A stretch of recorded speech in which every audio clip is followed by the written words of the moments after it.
أعوذ بالله من الشيطان الرجيم بسم الله الرحمن الرحيم رب اشرح لي صدري ويسر لي أمري واحلل عقدة من لساني يفقهوا قولي আসসালামু আলাইকুম ওয়া রাহমাতুল্লাহি ওয়া বারাকাতুহু। আজকে আমাদের ডে 22 ডে 21 আমরা প্র্যাকটিস করেছিলাম, নতুন কোনো শিখিনি। তো আজকে 22, আলহামদুলিল্লাহ। 22 নম্বর দিন, অনেক। 22 নম্বর দিন মানে 22 নম্বর সপ্তাহ। ইটস এ বিগ জার্নি, আলহামদুলিল্লাহ। যাই হোক, আমরা নুন সাকিন রুলস শুরু করেছি, 2টা রুলস শিখেছি, আরো 2টা রুলস এখানে বাকি আছে। তো আজকে যে দুটো শিখবো সেটা একটার নাম হচ্ছে ইকলাব আর একটা হচ্ছে ইকফা। আমরা ইকলাবটা মোটামুটি জানি, কয়েক জায়গায় আমরা দেখেছি, কিন্তু তখন জানতাম না এটা ইকলাব। বাট আজকে সেটা ফর্মালি জানবো যে এটার নাম হচ্ছে ইকলাব। আর একটা হচ্ছে ইকফা, এটা আমরা শিখিনি, নতুন। বাট এই দুটাই সোজা, কঠিন কিছু না। সেখানে যাওয়ার আগে জাস্ট পুরোনো জিনিস আর একটু রিভিজিট করে নিই, যারা যারা ক্লাস কিছু মিস করেছেন বা যারা একটু মানে মনে করার জন্য। আমরা নুন সাকিন বলছি, তার মানে আসলে হচ্ছে শকুন। তো শকুন রুলসটা আগে বুঝতে হবে। শকুন কি জিনিস আমরা জানি। শকুন মানে হচ্ছে যে যে অক্ষরটার উপরে কিছু হারাকা থাকে না, মানে আ ই উ, জবর জের পেশ, দাম্মা কাস্তা বা এগুলা থাকে না, সেইটার উপরে যদি এরকম একটা চিহ্ন থাকে সেটা শকুন, অথবা কিছু না থাকলে সেটাও শকুন। আচ্ছা, এই শকুনটা যখন আবার নুনের উপরে এসে পড়ে, যখন মানে তখন একটা ডিফারেন্ট রুলস তার মধ্যে ইমপ্লাই করে। তো এই রুলস গুলো আমাদের জানতে হবে যে নুনে যখন শকুন হয় তখন কি হয়। এবং এর আগে আমি বলেছিলাম যে নুন সাকিন রুলসটা হচ্ছে আপনার শ্রুতি মধুরের জন্য খুব ইম্পর্টেন্ট একটা জিনিস। আমরা যখনই কারোর পড়া শুনবো, যেসব কারীদের পড়া খুব ভালো লাগবে, আপনি খেয়াল করে দেখবেন যে সেখানে নুন সাকিন রুলস গুলো সে খুব সুন্দরভাবে ইমপ্লাই করে, যে ঠিক যে জায়গাটা যে ততটুকু গুণনা দেওয়া দরকার ততটুকু গুণনা দেয়। সো এটা হচ্ছে খুবই একটা ইম্পর্টেন্ট জিনিস, যে আমরা যদি তাজবিদ রুলস শিখি তাহলে আমাদেরকে নুন সাকিন রুলস অবশ্যই জানতে হবে। সেই নুন সাকিন রুল 4টা ছিল। আমি 4টার মধ্যে প্রথম 2টা শিখেছিলাম, একটা হচ্ছে ইজহার আর একটা হচ্ছে ঈদগাম। এখন ইধার এবং ঈদগামের সোজা সাপটা যেটা ছিল, যে ইধার রুলসটা হচ্ছে ইজি রুল, ইজি, যেখানে তেমন কোনো সমস্যা নেই। আমার এই 6টা অক্ষর যদি নুন সাকিনের ঠিক ইমিডিয়েট পরে হয়, তখন আমার নুনের উচ্চারণটা ক্লিয়ার একটা উচ্চারণ হবে। আমি কোনো গুন্না বা আই উই এগুলা কিছু করব না। যেমন এখানে হচ্ছে মিম, তারপরে নুন সাকিন, এর পরে নুন সাকিন ইমিডিয়েট পরে হা আছে। এই হাটা হচ্ছে এই 6টার যে কোনো একটা। এবং এই 6টা লেটার হচ্ছে থ্রোট লেটার। আমরা যে থ্রোট শিখেছিলাম, এই থ্রোটের 6টা লেটারে যে কোনো একটা যদি নুন সাকিনের পরে হয়, তখন এই নুনে আমি কোনো রকমের গুন্না বা কোনো নাকে তোলা কিছু করব না। জাস্ট মিন হু, মিন হু, ইজি। কোনো রকমের মিন এরকম কিছু করব না, ইজি। এটা হচ্ছে আপনার ঈদগার, ইধার। তো ইধারের কিছু এক্সাম্পল ছিল। তারপরে আমরা শিখেছি ঈদঘাম। ঈদঘাম যেটা ছিল সেটা হচ্ছে যে আমরা বলেছিলাম যে এই নুন সাকিনের পরে যদি একটা আহ, এই 6টা লেটারের যে কোনো একটা থাকে। তো এটার ক্ষেত্রে আমি একটা জিনিস বলেছিলাম যে এই ঈদগাম মানে হচ্ছে টু মার্জ। মার্জ মানে হচ্ছে দুইটা শব্দের মধ্যে মার্জিং হবে। তো দুইটা শব্দের মধ্যে প্রথম শব্দটার শেষের অক্ষরে যদি একটা নুন সাকিন থাকে, এবং পরের শব্দটার প্রথম অক্ষরে যদি এই 6টার যে কোনো একটা হয়, তখন এই দুইটা শব্দ একসাথে করে উচ্চারণ করতে হবে। সেটাকে আমরা মার্জিং বা ঈদগাম বলছিলাম। তো এখানে বেশ কিছু এক্সাম্পল ছিল। আজকে পড়তে গিয়ে আমি অনেককে দেখলাম তারা মোটামুটি ঠিক মতোই পড়ছেন। যেমন এবং এগুলোর ভিতরে কিছু কিছুতে গুণনা হবে, কিছু কিছুতে গুণনা হবে না। গুণনা মানে নাকে তোলা। হ্যাঁ, যেমন ওয়া মাই, এরকম আর কি। যেমন এখানে ওয়া মান, এখানে নুনের উপরে সাকিন। তা নুনের উপরে সাকিন হওয়ার ইমিডিয়েট পরের অক্ষরটা কি? ইয়া। আমরা আগে যেটা শিখেছিলাম ইয়ার মালুনে, এই ইয়া ওয়ান অফ দেম, ইয়া। তো যখনই ইয়া, তখন হবে হচ্ছে ওয়া মাই ইয়া তা আদা। এরকম।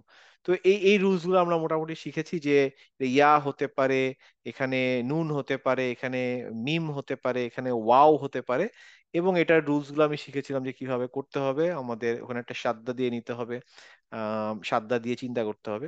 এরকম মোটামুটি ইজি ছিল। শুধু একটা জিনিস লাস্টে আমি বলেছিলাম যে এই ইয়ার মালুন, এই ঈদগাম রুলসটা আমরা ইউজ করব শুধুমাত্র দুইটা শব্দকে মার্চ করার জন্য। কিন্তু একটা শব্দের মধ্যে যদি ইয়া থাকে, সেই ক্ষেত্রে কিন্তু এই ঈদগামের রুল হবে না। যেমন এখানে হচ্ছে বু, বুন ইয়া। হ্যাঁ, এই যে ইয়া, এই ইয়ার এখানে ইয়া আছে নুনের পরে, এটাকে আমি ধরবো না। কারণটা কি? এইটা একটা শব্দের মধ্যে। যেমন এখানে নুনের উপরে শকুন, ঠিক তার পরে ইয়া, কথা ঠিক, কিন্তু এটা তো একটা শব্দের ভিতরে। অতএব এইটা ঈদগাম না। এখানে বুই নাই এরকম কিছু হবে না। হুম। তো এটাই ছিল আজকে। এবং ওটার এক্সাম্পল দেখা থেকে আমি বাংলাদেশের একটা দেখেছিলাম, যে বাংলাদেশের যে পুরানো মুসাফটা ছিল ওইখানে এই জিনিসটা এরকম সাদ্দা অলরেডি দিয়ে দেয়, কিন্তু মাদানী মুসাফে সাদ্দা দেয় না, এটা আমাদেরকে রুলসটা জানতে হয়। এটাই ছিল মোটামুটি। মোটামুটি সবাই প্র্যাকটিস যারা করেছে, আমাকে অনেকে জিজ্ঞেস করেছে, সেগুলো বেশ বোঝা যাচ্ছে যে সবাই প্র্যাকটিস করছেন। গুড।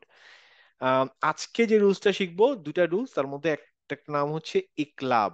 ইকলাবটা আমরা অলরেডি পড়ি, মোটামুটি জানি, কিন্তু এটা যে ইকলাব এইটা হয়তো জানি না যে কেন ওখানে এরকম থাকে। আমরা অনেক জায়গায় কোরআনে পড়তে গিয়ে দেখি যে একটা ছোট্ট মিম আছে, তখন আমরা এরকম পড়ি হচ্ছে ফামাম বাদালাহু। হ্যাঁ, তো এই মিমটাকে আমরা কিন্তু পড়ি ফামাম, সেখানে আমরা নুনটা পড়ি না। তো এই রুলসটা যদি আলোচনা করি, সেটা হচ্ছে যে যদি কখনো নুনের উপরে শকুন হয় এবং তার ইমিডিয়েট পরে যদি একটা বা থাকে, সে নুন সাকিন হতে পারে, অথবা মানে তানউইনের ভিতরে ওটা নুন সাকিন থাকতে পারে। এর ইমিডিয়েট পরে যদি একটা বা থাকে, সেই ক্ষেত্রে ওই নুনটাকে আমি পড়বো না, না পড়ে এই নুনের পরিবর্তে একটা মিম নিয়ে আসবো। যেমন এখানে দেখেন, এখানে ছিল হচ্ছে নুন। আমি দেখি একটা পেন্সিল অ্যাড করতে পারি নাকি। আচ্ছা, দেখেন এখানে আহ এই যে আচ্ছা দেখি একটু পেন্সিল অ্যাড করা যায় নাকি। আচ্ছা, এই যে এখানে নুন ছিল, এই নুন সাকিনের পরে আহ, পরে ইমিডিয়েট পরে একটা বা আছে। যদি বা থাকে তাহলে নুনটাকে সে বাদ দিতে হবে, বাদ দিয়ে মিম বসিয়ে দিতে হবে। হ্যাঁ, তো এক্সাম্পলটা দেখলে দেখা যায় যে এখানে পা মা, তারপরে নুনের উপরে শকুন, মানে নুনের উপরে কিছু নাই, কিছু নাই মানে কোনো হারাকা নাই। এরপরে এই মিমটা যদি কেউ না দিয়ে দেয় তাহলেও কিন্তু আমরা পড়তে পারবো, কারণ আমি দেখছি ফামান তারপরে বা দিয়ে শুরু। তাহলে যখনই ফামান পরে বা থাকবে তখন আমি এই নুনটাকে আর পড়বো না, এখানে একটা মিম দিয়ে পড়বো, তাহলে ফামাম বাদালাহু। এখন যেহেতু অনেকে এটা ভুল করে, এই জন্য মাদানী মুসাফে অলরেডি এটা দেওয়া, নুন সাকিনের উপরে মিম দেওয়া। কিন্তু আমরা যেহেতু রুলস শিখছি, তো আমাদের মনে রাখতে হবে যে এইটা দেওয়া থাকুক আর না থাকুক, আমরা এটাকে এই মানে পড়বো ওই হিসাবে যে নুনের উপরে শকুন আছে এবং ঠিক তার ইমিডিয়েট পরে বা আছে যেহেতু, তাহলে এই নুনের উপরে আমরা মিম ধরেই পড়বো। হুম, এটা একটা রুলস, এই রুলস এর নামই হচ্ছে ইকলাব। তো এটা ইজি রুল এই হিসাবে যে যেহেতু মাদানী মুসাফে ম্যাক্সিমাম জায়গায় দেওয়া থাকে, আজকে আমরা যেখানে পড়লাম ওখানেও আমি এক জায়গায় ছিল যে নুনের উপরে মিম দেওয়া আছে। বাট কেন দেওয়া আছে নুনের উপরে, আসলে কারণটা হচ্ছে এই ইমিডিয়েট পরের শব্দটার শুরুতে একটা বা আছে, এই জন্য এটা দেওয়া আছে। এখানেও যেমন সেম জিনিস, আবাদা, এখানে আবাদান, পরে হচ্ছে বা। তো এই দান আসলে এখানে একটা ডাবল এর হওয়ার কথা, এটা ইচ্ছা করে দেয় না, কারণ দান যখন হয় তখন আলিফ দিয়ে দান লেখে। তো এটা ডাবল দিতে হয় না যেহেতু আলিফ দেওয়া আছে। তো ধরে নিচ্ছি এখানে একটা নুন সাকিন অলরেডি আছে, এবং তারপরে যেহেতু বা, তখন আবাদাম বিমা। হ্যাঁ, এই হচ্ছে রুলসটা। তাহলে এই রুলসটা কি সবাই ক্লিয়ার? জি ভাই। জি ভাইয়া, হ্যাঁ ভাইয়া ক্লিয়ার। হ্যাঁ, এখানে কিছু এক্সাম্পল অলরেডি দেওয়া আছে, তাহলে দেখলে বুঝতে পারবেন। যেমন এখানে আমি যদি পড়ি হচ্ছে মিন কুল্লি যাও জিম, এখানে ছোট্ট করে মিমটা এখানে দেওয়া। আর মাদানী মুসাফে অনেক জায়গায় মিমটা উপরে দেওয়া থাকে এই জিমের উপরে। তো এখানে জিম বা, এখানে আসলে ওইখানে একটা মিম সে যুক্ত করে দিচ্ছে, মানে হচ্ছে নুনের বদলে বা। এখানে জালিকা রজ উম বাঈদুন। তো এই এক্সাম্পল গুলো এখানে দরকার নেই, আমরা কোরআনে যখন পড়তে যাবো তখন আরো ভালোভাবে দেখতে পারবো। তো মেইনলি ব্যাপারটা এটা, এটা ইজি ইজি রুল যে আমার এখানে যদি নুন সাকিন থাকে, পরে যদি ইমিডিয়েটলি বা থাকে, তখন আমি জাস্ট ওই নুনটাকে বাদ দিয়ে মিমটাকে পড়বো, তাহলেই হবে। হুম। আহ, এই রুলসটা সোজা, এবং এই রুলসটাও সোজা, এর পরের যে রুলসটা সেটার নাম হচ্ছে ইকফা। ইকফা রুলটা সোজা মনে রাখার জন্য যে ওই যে আমরা যে অক্ষরগুলা শিখেছিলাম, প্রথম ইধারে কতগুলা রুলস ছিল, কতগুলো অক্ষর ছিল? ইধারে অক্ষর ছিল হচ্ছে এইগুলা, ছয়টা অক্ষর, মানে হামজা, হা, খ, হা, আইন আর গয়েন, এই ছয়টা। আর অক্ষর ছিল হচ্ছে বা, আর অক্ষর ছিল হচ্ছে ইয়ার মালুনের, এই ছয়টা। এই ছয়টা, ছয়টা, 12টা আর 13টা, 13টা বাদ দিয়ে যতগুলা অক্ষর থাকবে, এই সবগুলা যদি নুন সাকিনের পরে হয়, তখন এই রুলটা কাজ করবে। হ্যাঁ, এখানে অনেক কিছু আছে, এত চিন্তা করার দরকার নেই, বাট মনে রাখতে হবে যে সবগুলা রুল একই। রুলটা কি, সেটা হচ্ছে যে আমরা এইখানে যদি আমরা এই নুন সাকিনের পরে যে অক্ষরটা থাকবে, সেই অক্ষরটা যদি এই অক্ষরগুলার ভিতরে হয়, আর এতগুলো অক্ষর তো মনে রাখা মুশকিল, বাট এটা আমরা মনে রাখতে পারবো যে থ্রট লেটার কোনগুলা, বা এবং ইয়ার মালুন এইগুলার ভিতরে যদি না হয়, অন্য কিছু যদি হয়, তখন আমি এরকম একটা অনেশ্বর টাইপের উচ্চারণ করব। যেমন এখানে আমি বলবো না যে তুন্দির, আমি বলবো তুন্দির। মানে আমরা বাংলা ভাষা যেমন বলি না বাংলাদেশ, আমরা কিন্তু বলি না বাংলাদেশ। হ্যাঁ, দন্তের ন লিখি না, আমরা অনেশ্বর লিখি, অনেকটা ওই রকম উচ্চারণ হবে। এবং আহ, এমন জিনিস যে আমার মানে এই নুনটা একটু হাইড হয়ে যাবে, মানে আহ, মানে আমরা উচ্চারণ করছি কিন্তু নুনের উচ্চারণটা কমপ্লিটলি করতেছি না, গুন্না নাক দিয়ে উচ্চারণ করব, প্লাস ওটা যেমন আমি নুনের উচ্চারণ করছি এরকম হবে না, মনে হবে নাক দিয়ে একটা সাউন্ড আসছে, তাহলে এরকম হচ্ছে তুন্দির হুম আদাবুম করিফ, এরকম। তো এর আগে আমরা যে নুন গুন্নাটা করেছিলাম সেটা হচ্ছে এতে আপনার ইয়ার মালুনে, সেখানে কিন্তু আমরা গুন্না করলেও আমরা আই বাই এরকম একটা জিনিস হয়ে গেছিল। এখানে আমি নুনের উচ্চারণটা করব কিন্তু হাইড অবস্থায়, মানে নাকের ভিতরের থেকে উচ্চারণটা করব।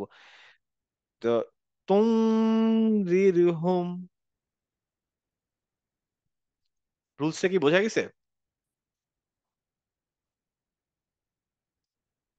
আনমিউট করে ভাইয়া। আমার সাথে কথা বলেন, জি ভাইয়া। আমরা অল্প হ্যাঁ জি কজন ভাই, আছি। বুঝেছি। ঠিক আছে, তাহলে প্র্যাকটিস করি আমরা একটু, এইখানে যে কটা এক্সাম্পল আছে সেগুলোই প্র্যাকটিস করি। এক এক করে আমার সাথে বলেন। আমি আহ আহ, জায়নাব বলো তো এটা কি হুম। উচ্চারণ হবে? তুনজিরহুম। তুম, নুনের উচ্চারণ করবো না, হ্যাঁ, একটা গুম তুম এরকম হবে, হ্যাঁ। তুম ওকে। তুম দের হুম, মনিকা তুনজিরহুম। এটা গুন্নাতে সময় দিতে হবে, দেখো 2 কাউন্ট গুন্না। হুম। তাহলে তুম দের হুম। তুনজিরহুম। আচ্ছা, খুশিতে আপা বলেন তুম দের হুম। তুমদিরহুম। আচ্ছা, আচ্ছা সবাই আমার সাথে বলেন, তাহলে একসাথেই বলি, সমস্যা নেই। আমি বলি তারপরে বলেন, হ্যাঁ। সবাই আনমিউট করছেন, হ্যাঁ, আচ্ছা। আযাবুম করিবুন। আদাব আদাবুন করিবুন। আযাবুম করিবুন। কারিবুম। আদাব করিবুন। করিবুন। ইয়া ইয়ানদুরু। ইয়ানজুরু। ভাইয়া এখানে একটা কোশ্চেন ছিল যে আমরা তো এতক্ষণ মার্জ এর সময় এইগুলো সাইন খেয়াল করছি, নুন সুকুন তানবিন, কিন্তু এখন তো মিডলের চলে আসছেন, আপনি মিডলের নুনটাকে ধরতেছেন। হ্যাঁ, এটা শুধু মিডল না, এটা মানে মিডলেই হবে ম্যাক্সিমাম সময়, একটা শব্দের ভিতরেই হবে। আর দুইটা শব্দে হলে দুইটা শব্দ হলেও আপনি পারবেন, কিন্তু মার্জিং করতেছি না। মানে মার্জ মানে কি, মার্জ মানেই হচ্ছে হচ্ছে দুইটা শব্দকে একসাথে করা। আমরা এখানে দুইটা শব্দ কিন্তু একসাথে করছি না, আমরা শুধু নুনের যে সাকুনের যে সাউন্ডটা, সে সাউন্ডটা আমরা গুণনা করছি, এবং নুন হিসাবে উচ্চারণ করছি না, আমরা ওটা নাকের ভিতরে সাউন্ডটা রাখছি। মানে নুনকে হাইড করে ফেলছি, যে ইকফা মানে হাইড করা, হ্যাঁ।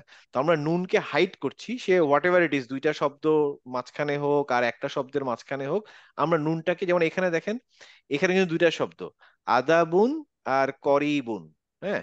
কিন্তু যেহেতু আদাবুন তার পরের শব্দের শুরুতে আছে কফ, কফ হুম, হচ্ছে এখানকার একটা, তখন ইকফা। আমি বলছি আদাবুম করিবুন।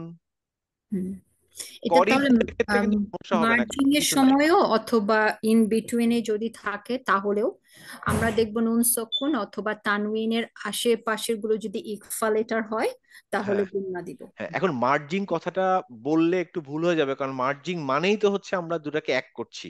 এখানে আমরা বলবো হচ্ছে যে এটা মার্জিং না, এটা হচ্ছে যে যখনই আমি নুন সাকিন পড়বো, তখন যদি দেখি যে নুন সাকিনের ঠিক পরে একটা ইকফা লেটার আছে, তখন আমি সেই নুন সাকিনটাকে একটু নাকে তুলে অনেশ্বর টাইপের উচ্চারণ করব। আচ্ছা, কনসেপ্টটা হচ্ছে এইটা, যে আমি হ্যাঁ, মানে নর্মালি নর্মালি বলতে পারলে আমি যদি এখানে এই ইকফা রুলটা আমি না জানতাম, তখন কি পড়তাম? আমি বলতাম হচ্ছে আদাবুন করিবুন, তাই না? ক্লিয়ার, হ্যাঁ, হ্যাঁ, কিন্তু ক্লিয়ার উচ্চারণ করতাম, মানে ক্লিয়ার ইজহার টাইপের উচ্চারণ ইধার করতাম। হয়ে যেত, হ্যাঁ, হ্যাঁ, কিন্তু এখানে আমি ইজহার উচ্চারণ করতে পারবো না, যেহেতু এখানে ইকফা লেটার আছে। হ্যাঁ, তখন আমাকে বলতে হবে আদাবুন করিবুন। নজল হ্যাঁ, উচ্চারণ। নজল দিয়ে নাকের ভিতরে আনবো, উম, একটু অনেশ্বর টাইপের। আমরা যদি বলি বাংলাদেশ, আপনি উম, বলেন বাংলাদেশ। ইংলিশ, এই যে আইএনজি উচ্চারণ, যেটা ইংলিশে যেটা আইএনজি, ধরেন হ্যাঁ, রানিং, আপনি কি বলেন হ্যাঁ, রানিন, হ্যাঁ, একটা অনেশ্বর উম, টাইপের উচ্চারণ, এটা অনেকটা নাকে ওইরকম চলে হবে। আসে সাউন্ডটা। হ্যাঁ, নাকে চলে আসে ঠিক ওইরকম। আদাবুম করিবুন। হুম। এই আর একটা কোশ্চেন ছিল, আমি আগের ক্লাসটাতে ছিলাম না, যেটাতে রুলস ছিল। তো নুন সুকুন হচ্ছে সেটাই যেখানে কোনো হারাক্কা থাকবে না, হ্যাঁ, তাই মানে তো?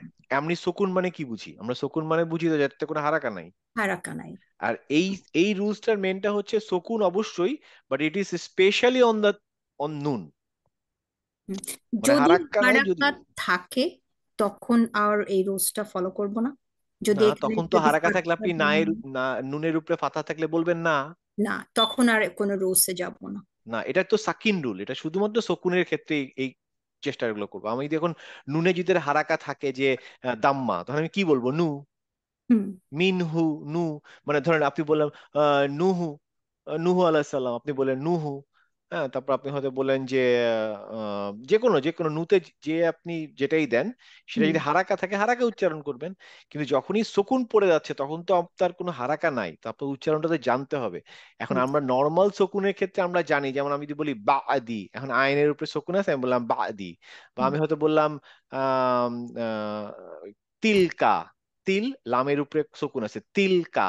তারপরে হচ্ছে বললাম যে কোনো জিনিসই আমরা খুব ইজিলি বলতে পারছি, কিন্তু নুনে যখন আসবো শকুনটা, তখন ইট ইজ স্পেশাল একটা রুলসে চলে সিচুয়েশন, যাব। রুলসে চলে যাবো। চারটা চারটা রুলস ওর ভিতরে আছে। এটা আচ্ছা, কারণটা কি? কারণটা যেটা বললাম, যে নুন সাকিন রুলসটা যেই কারি বা যারা রিসাইটার হয়, যারা ভালো পারে, তাদের রিসাইটেশনটাকে ভ্যালু দেওয়া হয়। কারণ তাজউইদ রুলসের এইটা একটা খুব ইম্পর্টেন্ট জায়গা।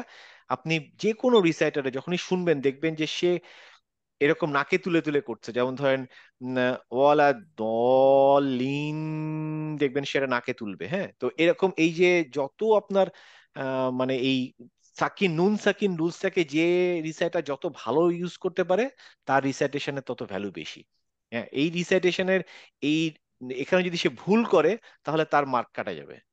কেউ যদি এখানে এসে নর্মাল ক্লিয়ার পড়া শুরু করে আদা বুন, তার মানে বুঝতে হবে এই সব রুলস জানে না। হ্যাঁ, সে যত ভালো সুর করেই পড়তেছে, মনে হচ্ছে খুব সুন্দর রুল, কিন্তু যেই পরীক্ষায় দাঁড়াবে সে ফেল, কারণ সে এই রুলস মিস করে গেছে।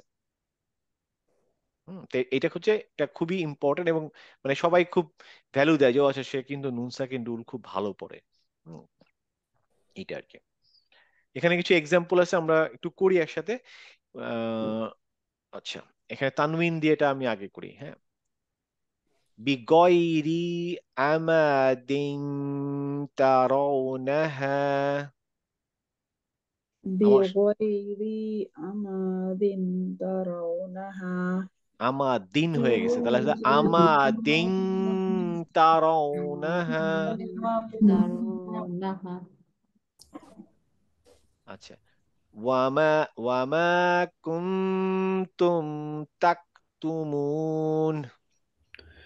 وما ওয়ামা كنتم কুনতুম এই তাকতুমুন যেহেতু দুই গুণ না, দুইটা দুইটা গুণ না, তার মানে আমাকে একটু সময় দিতে হবে। ওয়ামা কুনতুম তাকতুমুন। তাকতুমুন وما ওয়ামা কুনতুম তাকুন, তাকতুমুন আচ্ছা, নিচেরটা আসি। তাসমিয়াতাল উনথা। تسمية তাসমিয়াতাল উনসা الأنثى আয়া الأنثى কাউলান থাকিলা। قولا قولا ثقيلا ثقيلا আচ্ছা, ওয়া আতাইনাহুল ইনজিল। وآتيناه الإنجيل আবার বলেন ইনজিল। إنجيل ফাসাবরুম জামিল। فصبر جميل جميل আচ্ছা, এদিকে একটু পড়ি। রিহাম সরসরা। ريحا صرصرا আন সলাতিহিম সাহুন। عن عن صلاتهم صلاتهم صالحون আন দয়ফি ইব্রাহিম। عن عن ضيف ضيف إبراهيم إبراهيم ওয়াকুল্লাম দরাবনা। وكلا ضربنا ضربنا কলু আনতাকানাল্লাহু। قالوا أنطقنا الله সবাই পড়ছেন তো আমার সাথে? জি ভাইয়া সঈদম তয়্যিবা। صعيدا طيبا দম দম তয়্যিবা। হ্যাঁ, আচ্ছা دم طيبا আচ্ছা, সবাই মোটামুটি ক্লিয়ার তো? হুম। জাস্ট মনে রাখতে হবে এটার সময় একটু আইএনজি বা অনেশ্বর টাইপের উচ্চারণ হবে। হ্যাঁ, আর এই চারটা রুলস এর মধ্যে কোনোটাই এরকম নাই। এই নুনের উচ্চারণ একটাতে আছে একদম শুরুতে, সেটা হচ্ছে ক্লিয়ার উচ্চারণ। যেমন এই যে এইটাতে ছিল, আমরা ইধারে যখন পড়েছি, এটা ছিল ক্লিয়ার উচ্চারণ। এই যে এইটা, আহ এই যে এইটা, এইটা পড়েন তো দেখি। শর্ট কে লেটার যেগুলো থাকবে এইটা পড়েন তো দেখি, এই যে, জাইনাব পড়ো তো এইটা। ওয়াহ না, এইটা পড়ো। وهنا وهنا على وهن আচ্ছা, এখানে দেখো, ওয়াহনান আলা ওয়াহনিন। এই যে নান বললাম, আমি ক্লিয়ার নান উচ্চারণ করব, কোন রকমের গুন্না ফুন্না কিচ্ছু হবে না। ওয়াহনান আলা ওয়াহনিন। কারণ আলা তো আপনার ইধার ইয়ে না নাকি হ্যাঁ, এখানে এখানে তোমার এই না যে আইন, শর্ট যেটা লেটার আইন তো হচ্ছে ইধার তোমার থ্রোট লেটার, এটা হচ্ছে ইধার হ্যাঁ লেটার। কিন্তু হ্যাঁ এখানে যদি আইন না হয়ে তোমার ধরো জিম আছে, হ্যাঁ, ওয়াহানাম জালা। হ্যাঁ, যে জাস্ট এখানে যদি আইন না হয়ে জিম হতো, তখনই আমার উচ্চারণ চেঞ্জ হয়ে যেত। এই লেটার গুলা মনে থাকলে হবে। হ্যাঁ, এই জন্য মনে রাখার জন্য তোমার সোজা হচ্ছে, আম, ইধার লেটার তো আমি জানি ছয়টা, ওই যে থ্রট হ্যাঁ লেটারের, হা গ্রামালে হা আইন হামজা, ওইগুলোতে ছয়টা। আর হচ্ছে বা, ইকফারুদে বা, আর ইয়ার মালুনে ছয়টা, ইয়ার আচ্ছা মালুন, এইগুলা বাদে যত অক্ষর সবগুলাতেই অনেশ্বর দেওয়া শুরু করবো। হুম এইভাবে করে প্র্যাকটিস করবো। এগুলা দেখো, অনেকেই এই মিসটা করে। ইকফা মানে ইকলাব, মানে লাস্টের যেটা ইকফা, এবং হচ্ছে এই ইজহার, এই দুটোর মধ্যে কনফিউশন করে ফেলে। অনেক রিসাইটেশনে অনেক এই ভুলটা পাওয়া যায়। ওয়াল্লাহু সামি আলিম, পুরা ফেল। হুম হুম সামি আলিম। হুম, হুম ওয়াল্লাহু ওয়াসিউন আলিম। কিন্তু আমি যদি ওয়াসিউন করি, ফেল। কারণ হুম এখানে গুন্না হবে না, ইথারে কোনো গুন্না হবে না। হ্যাঁ, ওয়াল্লাহু ওয়াসিউন আলিম। ওয়া আন আমাল, আমি যদি বলি ওয়া আন আমালা, ফেল। ওয়া আন আমালা সলিহান। হুম বুঝা গেছে তো? হুম ইধার এবং ইকফা এই দুটাকে মিলিয়ে ফেলা যাবে না, বারবার খেয়াল রাখতে হবে। ইধারের সময় আমি ক্লিয়ার উচ্চারণ করব, এবং ইধার বাদে যেটা সেখানে অনেশ্বর উচ্চারণ করব। এই দুটার ভিতরে আমরা যদি ঠিক রাখতে পারি, ওই ঈদঘামে সমস্যা হবে না, কারণ ঈদঘাম আমরা মোটামুটি সবাই বুঝে গেছি আই বাই আউ আউ এরকম হবে। আর যেহেতু ওয়াও আর ইয়া নিয়ে হবে, মানে এটাতে সমস্যা নাই। সমস্যা এই দুটার মধ্যে মানুষ ভুল করে, ইধার এবং ইকফা এই দুটাকে তারা একটা আর একটার সাথে মিলিয়ে ফেলে। কখনো দেখা যায় যে ইকফার ভিতরে ইধারের মতো পড়ে চলে গেল, হ্যাঁ বুন বলে বের হয়ে চলে গেল, কিন্তু না, ওখানে তো পরেরটা ইকফা লেটার, তোমাকে একটু নাকে তুলতে হবে। হ্যাঁ, তো এই দুটা যদি খেয়াল রাখতে পারি, ইধার এবং ইকফা, তাহলে আর কোনো সমস্যা নেই ইনশাল্লাহ। ক্লিয়ার? নেক্সট ক্লাসে আমরা 510 পেজ, তো 511 নম্বর পেজটা সবাই বাসায় প্র্যাকটিস করবো ইনশাল্লাহ। হোমওয়ার্ক তো কিছু নাই, কিন্তু এখানে আমি এই যে কিছু আম, এখানে প্র্যাকটিস থাকবে, এগুলো একটু নিজেরা নিজেরা বাসায় একটু প্র্যাকটিস করে নিন, তাহলে হবে ইনশাল্লাহ। এছাড়া আর তেমন কিছু না। আর কারো কোনো কোশ্চেন থাকলে বলতে পারেন আজকে ক্লাসের মধ্যে। question নাই। আচ্ছা ঠিক আছে, আমি রেকর্ডিংটা তাহলে আপাতত বন্ধ করি।